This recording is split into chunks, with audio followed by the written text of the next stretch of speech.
tey ñu ngi waxtaane histoire Abu Dujaanata turam di Simaak ibnu Xarsha mu bokk ci waa Ansaar bokk ci Banu Saa'ida ci waa Xasraj.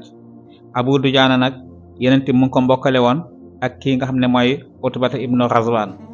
Abu Dujaana dund na ak yenente bi fekkee na xare Badar ak xare Uhud. keroog ci xare Uhud moom la yenente bi yëkkati woon ab jaasi teg ko ci loxom. lu jiitu yenente bi di ko jox jaasi dafa laaj kan mooy téye jaasi gi def ci àq bi ci war. Abu Dujaana laaj yenente bi lan mooy àq bi ci war. yenente bi ne xanaa nga jël jaasi ji xeex ci ba yàlla may la ci ndam wala ba ñu faat la ci nga sahid ci yoonu yàlla. ci na la yenente bi indil man pare naa pour jox jaasi gi àkkam.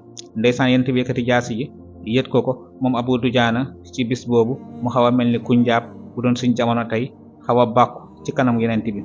yenente bi ne lii de lu ñu sib la ci lu dul lislaam waaye nag jamono ji ak fi ko Abi Dujaana defee nekkul lu ñu sib ndax ci lu yàlla gërëm la ko defee. noonu la Abu Dujaana te daal di def ndeysaan ci xare Uhud nag ràññeeku woon na ci lool te amoon na ci it taxawaay bu am solo te luy firndeel loolu mooy keroog bañ gaañee yenente bi alayhi salaatu wasalaam yenente bi moo seede ni Abu Dujaana bokk na ci ñi nga xam ne keroog ba lu ñu bari ci jullit ñi dawee wane ginnaaw moom bokkul woon ci ñuy daw ndax yenente bi nee na gis naa Abu Dujaana ci sama wet mu yor ak jaaseem. kon moom ak ñàkk dawam yenente bi alayhi salaatu wasalaam moo ko seedeel moo ko saxalal ci bis boobu di xare Uhud. moom nag Abu Dujaana ndeysaan kaala gu xonk la daan kaala woo daanaka sax bokk na ci liñ ko doon ràññee ndax bariwut li nit ñi daan kaala woo kaala gu xonk ci jamono jooju waaye moom foo ko fekk rek kaala gu xonk lay kaala woo. moom Abu Dujaana bokk na ci njàmbaarteem keroog ca xare Xaybar moom moo rey kii nga xam ne mooy Xaaris ibnu Abi Zaynab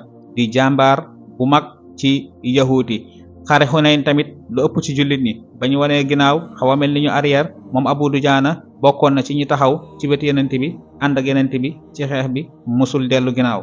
kon li nga ciy déggee mooy moom Abu Dujaana tamit jàmbaarteem foo ko natt rek weesu na ko. ndeysaan moom nag dund na ba ci ginnaaw yenente bi alayhi salaatu wasalaam. moom Abu Dujaana nag ginnaaw ba yenente bi delloo ci rafiqul aala amal na taxawaay yu am solo ci xilaafa Seydina Abubakar ni Siddiq. bokk na ci ñi nga xam ne ñoom ñoo àndoon ak Seydina Abubakar ci jaysh bi nga xam ne moom la Xaalid jiite woon ñu war a xeex ak waa Yamaama di xurubu ridda ñoom Musaylima ak ñoom Rajjaal ñi nga xam ne ñoo murtatoon ci ginnaaw yenente bi. muy xare bu metti lool nga xam ne ci lañu rey ñu bari ci ñu mokkaloon alquran waaye moom Abu Dujaana ndeysaan ci bis boobu dafa xeex ba ñu damm tànkam waaye ànd ak li ñuy damm tànk bi yëpp ndeysaan daf koo takk daal di xuus ci biir xare bi nga xam ne xare bi metti woon na lool ci jullit ñi. am na benn tata boo xam ne lu ëpp ci ñu àndoon Musaylimatul Kazzab ci lañ làkkatu woon waaye Abu Dujaana dafa fexe ba dugg seen biir xeex ak ñoom ndeysaan ba bokk ci ñi nga xam ne ñoom ñoo rey Musaylimatul Kazzab ci ñi nga xam ne participé nañ ci rey gi nga xam ne moom lañu rey Musaylimatul Kazzab nga xam ne ki ko jekkali mooy Wahshi.